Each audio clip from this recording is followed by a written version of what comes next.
Okay, here we are live again.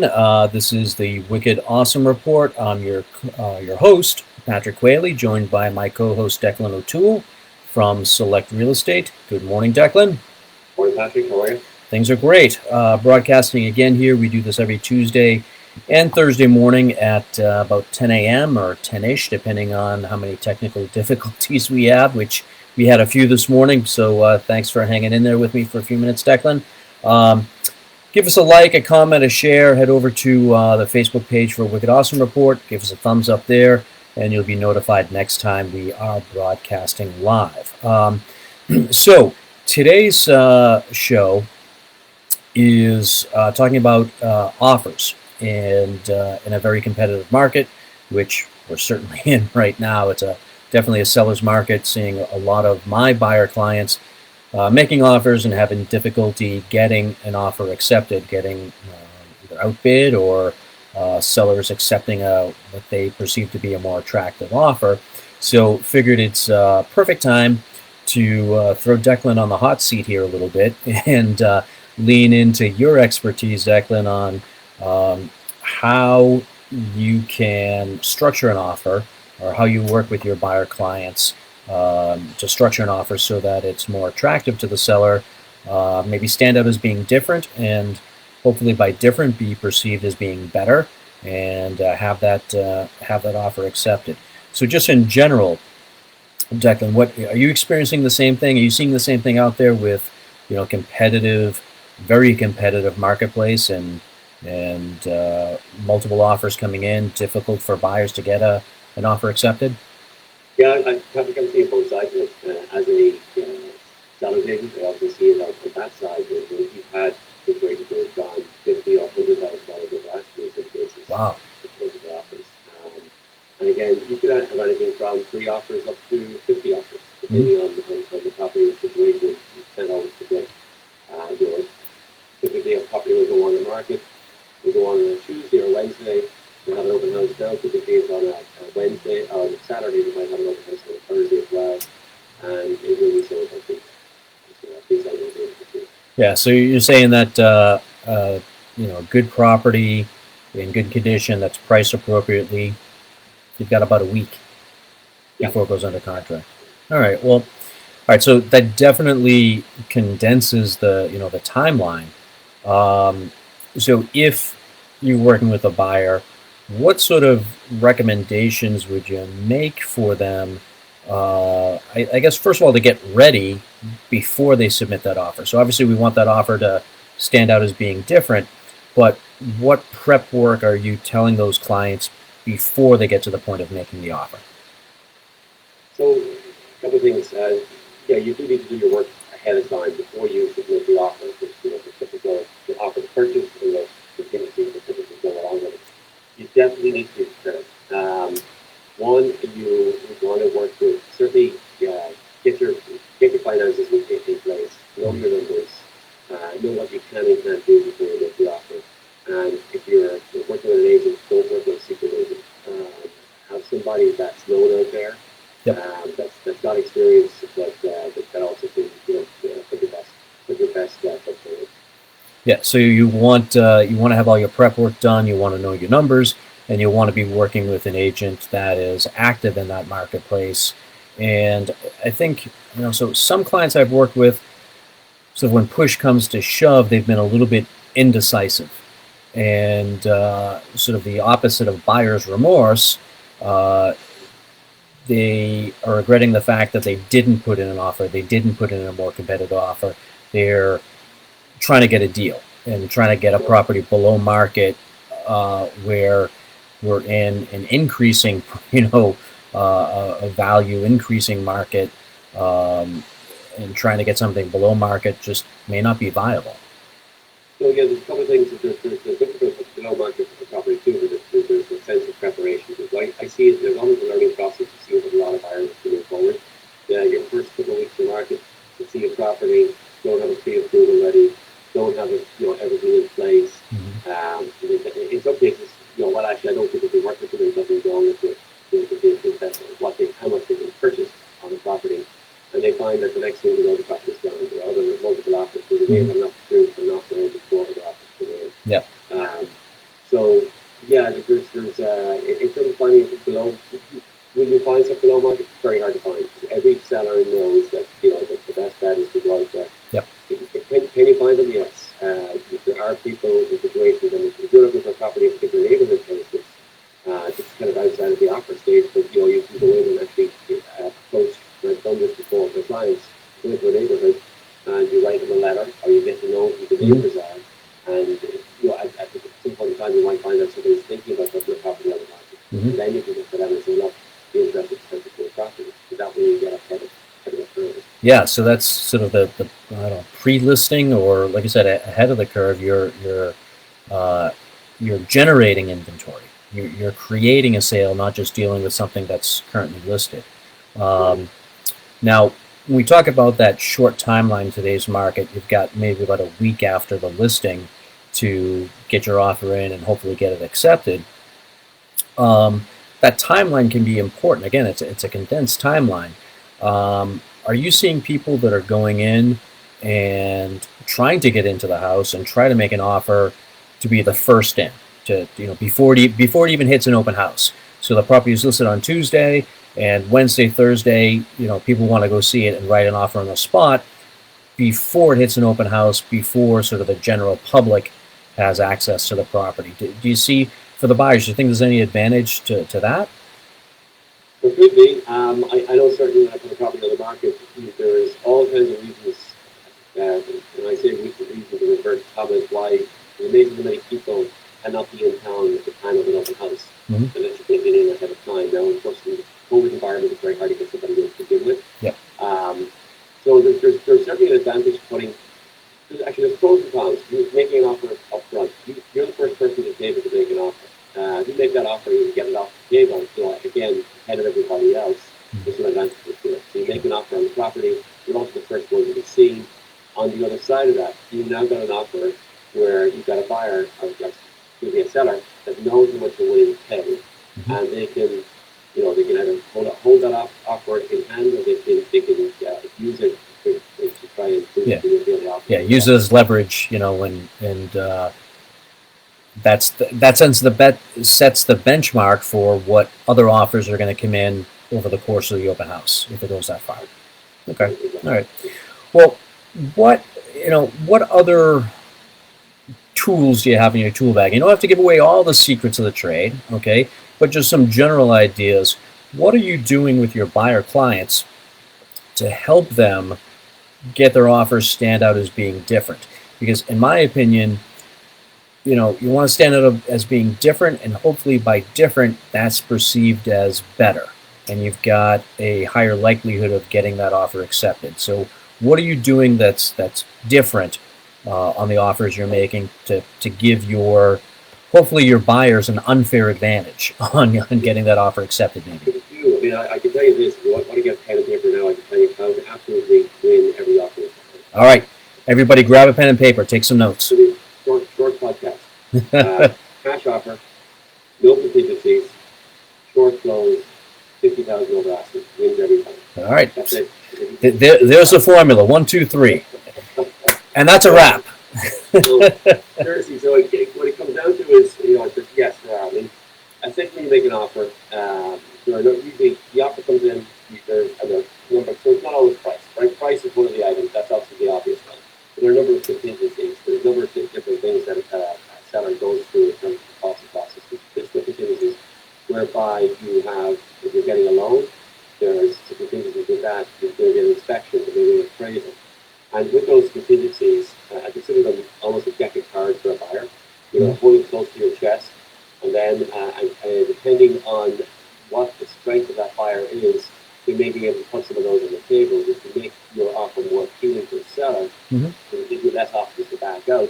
But if you're smart, and this is where the preparation comes up front, that you would protect yourself. Maybe you have your loan fully underwritten, and you've already seen the home inspection. Or in my case, I'm lucky; I have a property management company, and you can get into this too in terms of individual things to do a quick home inspection, bring in a contractor that actually knows the property, so there's not actually getting a home inspection per se. It's a quick look for the purchaser. I think if you're making an offer, in this market, one of the first things you look at is, lowballing doesn't work in this market. As you're No. saying, trying to get that deal, you really need to have an accurate what asking offer. Ideally, yes, if you can get in there at a time, great. You want to be, multiple offer situations if you're already getting, caught in clouds. If you're the first person in and you make an offer, make it a strong offer, and make it at least an asking offer, and that puts less. If the seller is inclined to take it off the market, they're more likely to accept it. That's what the asking price was. Sure. With your offers, it should always be clean. But again, in this market, try to make it as clean as possible. And by clean, you mean the lowest number of contingencies, the fewest number of additional moving parts? Is that what you mean? That, and so that's it. There's some contingencies you may want to put in there. You can get into each of those. But even don't start asking if there's a lead. Maybe it's the lawnmower. I believe there's a personal property. And the other part of it, again, this depends on your finances. A lot of offers, we don't see it as much now, would ask if they can reimburse your closing costs. Yep. Right? The prepaid and closing costs. So that's reimbursement from the seller at the closing that would take care of some of the expenses of the purchase. Yeah, and so from the seller side, that's just reducing what their net proceeds are. It is, exactly. Yeah. Exactly. So the seller's walking away with less money, so that may be a less attractive offer for that seller. Exactly. And then sort of getting back to that too, a little bit pre-approvals, you should always be pre-approved before that. Yes. Pre-qualified. Yes. Again, I know you can speak to that topic. Yeah. Pre-approval is a much more stringent process. You've gone through a lot more paperwork. So it's not just a piece of paper. Yeah. So the difference there for everybody watching, a pre-qualification is something that can be done really quickly over the phone, 10, maybe 15 minutes. Really doesn't involve the consumer providing any paperwork. So as you can probably imagine with that kind of process, it's not as confident or accurate of a response as to what the numbers will be, as opposed to a pre-approval where you really are submitting all your paperwork, your pay stubs, your W-2s and tax returns, bank statements, an in-depth review of your credit report, and you're coming back with a much more accurate figure in terms of what you're qualified for.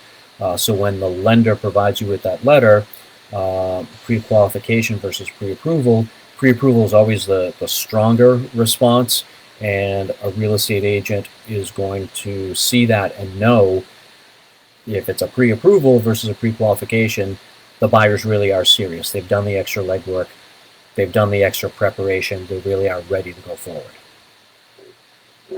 Part of that too, again, for speak to Bill more about the topic that is who you're using for a lender. You use the broker yourself, but there are some lenders who not going to use it by name.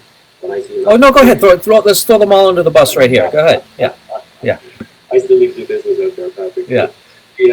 There are a number of them. Some of them are the bigger banks, let's just say that. Yeah. Like you'll see offers coming in again with a pre-qual, and I've gone back to my sellers and said, okay, we don't know how qualified this person is. We're moving forward. They need to get pre-approved for somebody else. So who that letter? So it's not just becoming pre-approved, but it's who that pre-approval letter is coming from. That is one of the moving parts that makes a difference. Yeah. Okay. So it's one of the biggest ones.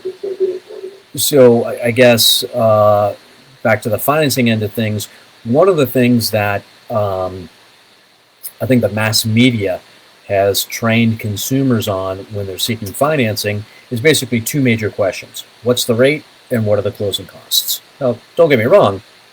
Those are very, very important components to the transaction, but I would tend to think just as important or even more important is the resume of the loan officer you're working with. So you're essentially hiring somebody to help you handle a transaction worth, several $100,000. You don't necessarily just want to put that transaction in the hands of the lowest bidder. Okay, you want to have a qualified, competent professional. You want to interview that loan officer and make sure they know what they're doing, how long they've been in the business, check their reviews online, social media outlets and so forth, and make sure that they're qualified. Because when you're putting in an offer, the quality of the financing letter, like Declan says here, the quality of the financing offer you're submitting is a component to you having your offer accepted. And if you're dealing with a lender or a particular loan officer that's a known quantity that has a demonstrated, history of performance and putting together smooth transactions, well, that's going to go a long way, I think, in having your offer accepted. Now, Declan, I know we work together a lot. I know you work with other loan officers. I work with other real estate agents, and we all have relationships, and we all know who are the great people to work with and who is the complete, you just know it's going to be the Poseidon adventure to get to the closing. So That's what it comes down to. that recommendation is part of what goes to the seller as to whether or not to accept that offer. Well, yeah, again, it's certainly for close, then it becomes a case of how. So here's the thing, right? Unless it's a cash purchase, we're going to get into that list too. The difference when you're dealing with a financing deal, like if it's a cash deal, then I've already between the buyer and seller. In this case, you're looking at you essentially got a stranger, a lender that's going to basically call the shots on the contingency, and this third party can get a backdoor to a buyer to back out of the deal. So you want to make sure that they've one got their act together, and two, they can actually get their goals together. Yep. For sure. And then coming down to the pre-approval, we're talking about getting a pre-approval versus pre-qualification. The question as to what to put down for pre-approval or not. So there's a kind of thought process on that. Again, if I'm working for a seller, I look at that pre-approval and say, how much is pre-approved for? So let's say I'm selling a property for $600,000 for argument's sake. Well, I see that they're pre-approved for $750,000 or $800,000. That tells me one that they're strong. But on the other side of that, you also know that there might be a particular rules for them to speak up on their offer. So it depends what kind of a message you want to send with your offer. Sure. If you want to show that you're really strong, maybe you'll stick with the price. But maybe sometimes in other markets, I try to set it up where the pre-approval is for the price, for the number that you're offering. If you want to show that you're a strong buyer, maybe there's no harm in showing that higher amount that you actually are pre-approved for. It shows, hold on, there must be, this is really a strong. Yeah, they've got some extra wiggle room. They've got some capacity there. They're not just scraping together the pennies to get to the closing table just for that specific purchase price. Exactly. Okay, all right. So part of helping make your offer stand out, strong pre-approval from a legitimate sort of known quantity, capable lender. Few contingencies if possible, so less moving parts in the offer. Now another question I have for you, because we see a lot of times after the first open house, let's say the open house is on the weekend and there's an update that's put out there, hey, everybody submit their highest and best offer by Monday at noon or Tuesday at noon. So obviously some offers have come in. Most likely seller has a number to choose from, so the agent's putting it out there, okay, we're making our final decision, send in your highest and best right away. Do you ever recommend that the buyer submit their highest and best right away as the first offer to try and blow everybody else out of the water, or do you recommend sometimes they hold back, give themselves a little bit of negotiating room? If it does go to highest and best, they've got an extra 10 or 15, 20, whatever $1,000 they can come in with a higher offer. Yeah, it depends. It depends on how much of an offer situation you have. I mean, I like to recommend to my buyers, that they need some wiggle room. That being said, if you've got a multiple offer situation, you know it's going to come back to highest and best to begin with. You may want to just go in with the highest and best. If you ask, depends on how much you like the home, right? So, it's if you expect to be involved in a negotiation, if that's a to and fro between you and another party, absolutely don't go in with the highest and best. Right? You have to leave something on the table. You need a win-win situation. The other agent and the seller need to feel like they've got a win-win. So I think that they've actually gotten you to come from A to B. Hopefully, as your representative gets to B instead of C, that's really easy to go through that. You can get into the details of negotiation, who splits the difference first, all that kind of stuff. Yep. That's what it's going about. But essentially, I would so in terms of putting in the highest and best up front, a lot of things depend on how much extra capacity you have, how much interest you have. But if you think I absolutely have gone for $600,000 and you absolutely feel like you paid 625, I would say an expected multiple offer situation where they're going to go back to highest and best anyway. That doesn't need as much negotiation. Maybe you win at 625. Maybe you win at 620 and know that you get to 625. Yeah, and I think part of that sort of negotiation with yourself as the buyer, how far are you willing to go? Well, part of that I think is taking a look at appreciation rates and expected appreciation. So, my crystal ball's in the shop, so I can't quite guarantee exactly what that value is going to be in a couple of years. But you take a look at historical and forecasted anticipated appreciation rates, and how long you plan on staying in that home. And that's part of the analysis I put together for clients often. Is it worth paying that extra 10 or 25 or whatever amount, knowing that you're going to be there for 10 years, 15 years, that's what the plan is. Does it make sense today to pay above asking, knowing that you're sort of growing into that value in appreciation over time? That's part of the analysis. I've often said this, actually, you should buy an offer to me, but even from the other perspective, you live in the payment of the price. Right? Exactly. So, yep. What you're paying on a month-to-month basis is where you need to be making a decision. Not necessarily, yes, the price, but yes, appreciation, because you have to. If you got to, again, your agent, or even common sense will tell you you're doing the right thing, the best really appreciating or not. But yes, absolutely. It's a case of, so yes, if you feel like, 620 is your number, but, being stretched to 625, maybe 630, that gets it done, and that's your free home versus when you pay another 6 months. Well, exactly. Yeah.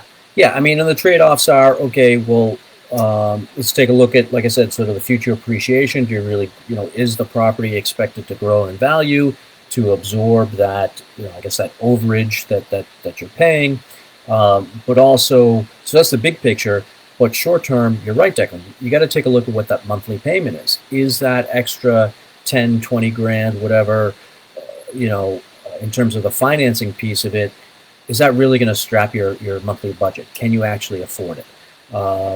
And part of that is, well, if you don't buy it, and we're in a continually appreciating marketplace, well, okay, well, you're going to rent for 6 more months and save up some more money. Well, in 6 months' time, a similar property is worth that much more based on the appreciation rates. So you're sort of always trying to play a game of catch-up. Okay, so sometimes it is worthwhile, I don't say overextending, but extending a little bit just to capture that property, move out of the rental or whatever situation you're in, to move on to the next stage and capture that home. But again, the financing has to be correct. The numbers have to work for you.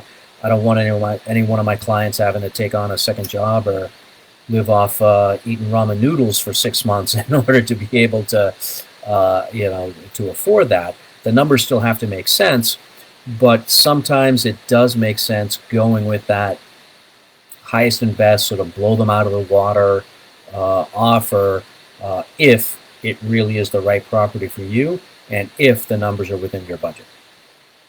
I mean, I feel like that is if you can make an offer, you think you've got time. Let's say it's early in the game, before there's no time, before the offer come in. If you want to get tied up in between 24 hours, you put in your number, and then get into negotiation, get into the place to negotiate. Yep. And you leave your offer either for 2 or 3 days to go offer. Exactly. Yeah. So kind of put the pressure on and say, hey, you've got whatever 24 hours to accept the offer. Now, less. Okay. All right. So you're really putting their feet to the fire. Attaboy. So one of the other things that I see sometimes in a competitive market situation, it's not just the dollar amounts, it's also the time. So we talked about timing in terms of accepting the offer, but what I'm referring to here is the timeline to get to the closing table. So in some circumstances, I see that time is more valuable than money. And here's what I mean by that. the seller may have another transaction on the back end. So they're selling a house and they've got whatever they need to do next. Maybe they're under contract with another home already and they need to close quickly. So in that case, an offer with a short timeline, hey, we can close in 2 weeks. But on the other end of the spectrum, that seller may have to buy another house, but they haven't identified it yet. So they may need 2 or 3 months to be able to find and negotiate and put the deal together on their next place. So as a buyer, those offer forms have dates for performance. Okay, the anticipated close date. So I think that some buyers may actually have their offers stand out as being different and better based on timelines. So have you ever put in an offer basically a range of dates in terms of closing rather than we're going to close in 3 weeks? Yeah, so first off, again, opposition research, we want to call that key here. One of the first things I do is I don't, typically my first conversation with the other party is not to put in an offer, it's to ask them what their needs and wants are. So you've got a seller, yeah, exactly, they have a lot, there's a reason they're selling the house. You don't know what that reason is when you first see the property. So part of that is, yeah, if there's no price, number one comes into play. Again, when the contingencies come into play, such as that timeline to close, it's just finding out from them what the timeline is. Okay. And yes, I've done that. So when you put in, first of all, I go back, speak to the loan officer to find out what the earliest commitment date could be. So there's a couple of things. Closure is commitment. Now, commitment is a date that that's when you take the mortgage contingency off the table. Say, I've gotten, fully approved, the house is good, I'm afraid to do it, the house is fully approved, everything looks good, you can get to a close. So what I've done is, one is I try to keep that, sometimes it's a chagrin of the loan officer, so I'll keep that commitment date early so that looks good for my buyer. Yep. It's really good flexibility. You and I have had some good conversations. Yeah, but again, if that consumer has a solid pre-approval, there really shouldn't be any issue with getting a commitment on a short timeline. Right. So you have a commitment date. I think that typically I'll put in a solid date for the date. Let me stick with, and worst case scenario, it has to get a commitment in place. Then on the closing, yes, put in a flexible date to make sure make it clear the flexible in there. Because not only does the administrator see that, but the passed on to the owner gets to see that as well. Have a conversation with the agent explaining how flexible we are or not really. Yeah. Now, also for something else with a quick close, sometimes we'll, it doesn't happen all the time, but they do need to stay there a little bit longer. Maybe you offer something whereby they get them to need the funds to purchase another property, maybe they get a month's free occupancy. Yep. Your mortgage doesn't get paid. You're not paying a mortgage that first month very often to speak to that. But whereby you give them flexibility to how long they can stay in the property as well. Yeah, so put together some sort of a use and occupancy agreement where the sellers can stay there for whatever 2 weeks, a month, or whatever, while they're in the process of closing on their next purchase or whatever their next stage is. Right. You don't have to be out of the house in the morning of the closing. Yeah. So again, putting together a competitive offer or an offer that stands out as being different.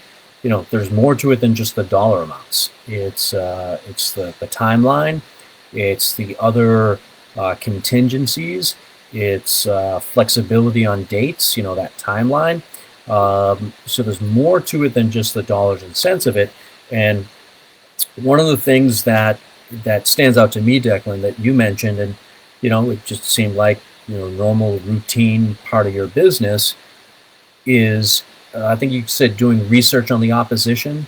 So you're going to the seller side, to the listing agent, and trying to find out what is important to the seller before you submit an offer, so you can submit an offer that speaks to that seller's needs.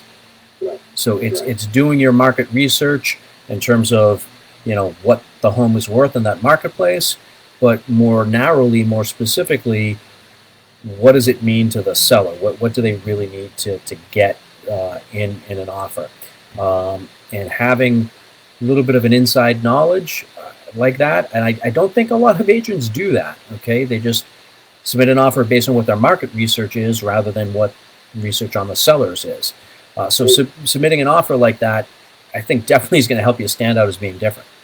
Well, it's true. I mean, I can't jump all over the place with the things you could do, but again, if you get to know that a little bit about that seller too, it's quite sensitive, but go on social media, go on LinkedIn, learn a little bit about it. The reason I say that too is I always recommend to my buyers to put in a personal letter. Yep. Ideally handwritten to make sure you check the grammar and you know the spelling of the name. Yeah. But maybe we talk a little bit about definitely speak to why you like the home. You're inheriting this home because they live in a neighborhood. So speak to the house, speak to the neighborhood. Mm-hmm. Maybe speak to how you like the design of the kitchen. And if you think if somebody that has kids themselves, maybe they're moving into a better place. Yep. Talk about how you'd love to bring your kids up there. Yep. So that's a little bit of it's not just about the black and white of the contingencies and the price and the personality there too. Mm-hmm. And I've seen it on the other side as well. I've had sellers that have gone to a lower offer because they like the person that they're moving in. Yeah. So there is more to it than just dollars and cents. It is a people business. So making somebody receive the dollar amounts they need, but also making them feel good about the transaction and happy and having a smooth transaction definitely plays into the decision process. It does. All right. Well, I think we've been going here, I don't know, close to 40 minutes, 30 minutes and change. So let's wrap it up. I certainly think that we'll have some future shows on putting together competitive offers and different pieces to the puzzle. We've talked about highest and best offers in the past. This is more a show about putting together a competitive offer or putting an offer in a competitive market and trying to stand out as being different. So some great tips there, Declan. Thank you for your expertise. Definitely, if you are a buyer in the market and you have not connected with a real estate agent yet, Declan is definitely the guy you want to talk to. Just a couple of the snippets there that he mentioned, and I know he's not opening up his full toolbox to us, so we don't know all of the tricks of the trade there. But